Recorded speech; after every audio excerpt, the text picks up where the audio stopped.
যুদ্ধ মানেই এখন কেবল স্থলভিত্তিক সংঘাত নয়, আধুনিক যুগে যুদ্ধের মূল নিয়ন্ত্রণ চলে গেছে আকাশপথে। কোন দেশের আকাশাধিপত্য বেশি, কার হামলা দ্রুত ও নিখুঁত, এই প্রতিযোগিতাতেই আজ সামরিক শক্তির মাপকাঠি নির্ধারিত হয়। পুরো বিশ্ব যেন এক অস্ত্র প্রদর্শনীর মঞ্চ, যেখানে প্রযুক্তির উন্নয়ন মানেই ভয়ঙ্কর নতুন ধ্বংসাস্ত্রের আগমন। বিশ্বের অনেক রাষ্ট্র এখন পারমাণবিক অস্ত্রে সজ্জিত।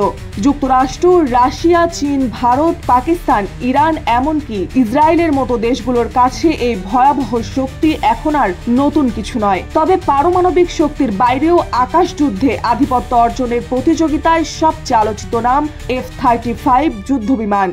সমৃদ্ধির পথে এগিয়ে যেতে দরকার ইস্পাত দৃঢ় ভিত্তি। তাই স্থাপনার স্থায়িত্ব নিশ্চিত করুন সর্বোচ্চ মানের ZSRM ব্রডবার। ZSRM, bond to bond. এই F-35 হলো একবিংশ শতাব্দীর সবচেয়ে উন্নয়ন ও বিপজ্জনক যুদ্ধবিমান।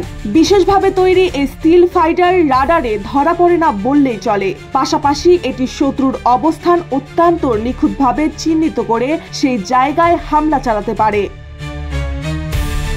F-35 এর সবচেয়ে চমকপ্রদ বৈশিষ্ট্য এর পাইলটের বিশেষ হেলমেট। এই হেলমেটের মাধ্যমে পাইলট চারপাশের পুরো যুদ্ধক্ষেত্র পরিষ্কারভাবে দেখতে পান। শুধু তাই নয়, শত্রু বিমানের গতিপথ, অবস্থান, এমনকি তাদের সঙ্গে যোগাযোগ বিচ্ছিন্ন করার মতো প্রযুক্তিও রয়েছে এতে।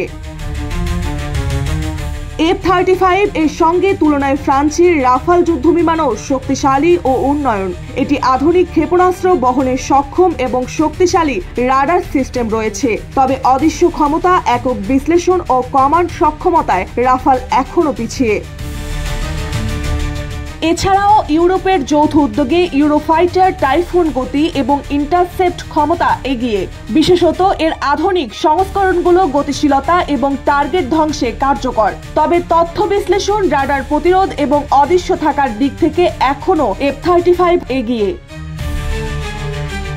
বর্তমানে যুক্তরাষ্ট্র, যুক্তরাজ্য, জাপান, দক্ষিণ কোরিয়া, অস্ট্রেলিয়া, নরওয়ে এবং ইসরায়েল সহ বেশ কিছু উন্নত রাষ্ট্র F-35 ব্যবহার করছে। এটি শুধু একটি ফাইটার জেট নয়, বরং একটি ভ্রাম্যমাণ যুদ্ধঘাঁটি, যা একাই আকাশসীমা নিয়ন্ত্রণে রাখতে পারে। বিশেষজ্ঞদের মতে F-35 বর্তমানে বিশ্বের সবচেয়ে শক্তিশালী ও ভয়ঙ্কর যুদ্ধবিমান। এটি শুধু আকাশ যুদ্ধই নয়, নজরদারি, ইলেকট্রনিক যুদ্ধ ও সাইবার হস্তক্ষেপেও অত্যন্ত কার্যকর। এই এক বিমানের উপস্থিতি পুরো একটি যুদ্ধের গতি পরিবর্তন করে দিতে পারে।